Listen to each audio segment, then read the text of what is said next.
SIR এর প্রতিবাদে দিল্লিতে গিয়ে নির্বাচন কমিশন ও অমিত শাহের অবস্থা পুরো খারাপ করে দিলেন একাই মমতা বন্দ্যোপাধ্যায়, এমনই কিন্তু খবর উঠে আসছে। এই নিয়ে আপনাদের বিস্তারিতভাবে জানিয়ে দেব, অবশ্যই ভিডিওটি শেষ পর্যন্ত দেখবেন। তার আগে আপনাদের কাছে ছোট্ট একটি রিকোয়েস্ট করছি, আপনি যদি আমাদের এই চ্যানেলটিকে এখনো পর্যন্ত সাবস্ক্রাইব করে না থাকেন, তবে এইরকমই নতুন নতুন ভিডিও সবার আগে দেখার জন্য অবশ্যই সাবস্ক্রাইব করে নেবেন।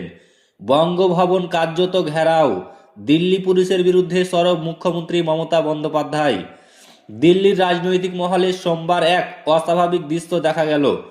রাজধানীর বঙ্গভবনের বাইরে নজিরবিহীন পুলিশি নিরাপত্তা মোতায়েনের অভিযোগ তুললেন রাজ্যের মুখ্যমন্ত্রী মমতা বন্দ্যোপাধ্যায়। তিনি বলেন, অতিরিক্ত পুলিশ দিয়ে কার্যত বঙ্গভবন ঘিরে রাখা হয়েছে, যা স্বাভাবিক প্রশাসন প্রক্রিয়ার বাইরে এবং জনগণের অধিকারকে সীমাবদ্ধ করার মতো। এই অভিযোগ তুলে তিনি কেন্দ্রীয় প্রশাসনের প্রতি প্রশ্ন তুলেছেন এবং বলেন, এভাবে পুলিশ তল্লাশি চালানো ঠিক নয়। দেশের কেউ না লড়লেও আমি লড়ব। সোমবার সকালে শুরু হয়েছিল দিল্লির বঙ্গভবন সংলগ্ন এলাকায় পুলিশি তৎপরতা। রাস্তায় জোরপূর্বক ব্যারিকেড দিয়ে বন্ধ করা হয়েছে। শুধু সাধারণ পথচারী নয়, এমনকি সাংবাদিকেরাও এবং স্থানীয় বাসিন্দারাও সরাসরি ওই এলাকায় প্রবেশ করতে পারছিলেন না। এই দৃশ্যকে ঘিরে রাজনৈতিক মহলে উত্তেজনা ছড়িয়েছে।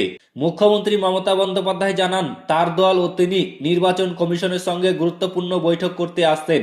বৈঠকটি বিশেষত এসআইআর আতঙ্ক এবং বাংলায় এর প্রভাবে মানুষের মৃত্যু সম্পর্কিত বিষয় নিয়ে হবে। তিনি অভিযোগ করেন, এই তৎপরতার মাধ্যমে কেন্দ্রীয় প্রশাসন ও তার ভ্রামণ এবং রাজনৈতিক কর্মকাণ্ডগুলিকে সীমাবদ্ধ করার চেষ্টা করছে।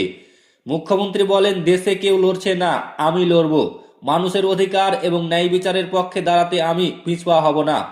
এই মন্তব্যে স্পষ্ট যে তিনি কেন্দ্রীয় প্রশাসনের এই ধরনের পদক্ষেপের বিরুদ্ধে সরাসরি প্রতিক্রিয়া জানাচ্ছেন এবং জনগণের স্বার্থে রাজনৈতিক লড়াই চালিয়ে যাবেন, এমন কিন্তু জানিয়েছে মুখ্যমন্ত্রী মমতা বন্দ্যোপাধ্যায়। তো ফ্রেন্ডস, এই নিয়ে আপনার মতামত কি রয়েছে অবশ্যই কমেন্ট বক্সে কমেন্ট করে জানাবেন। ভিডিওটি ভালো লাগলে লাইক করবেন, শেয়ার করবেন এবং চ্যানেলটিকে অতি অবশ্যই সাবস্ক্রাইব করবেন।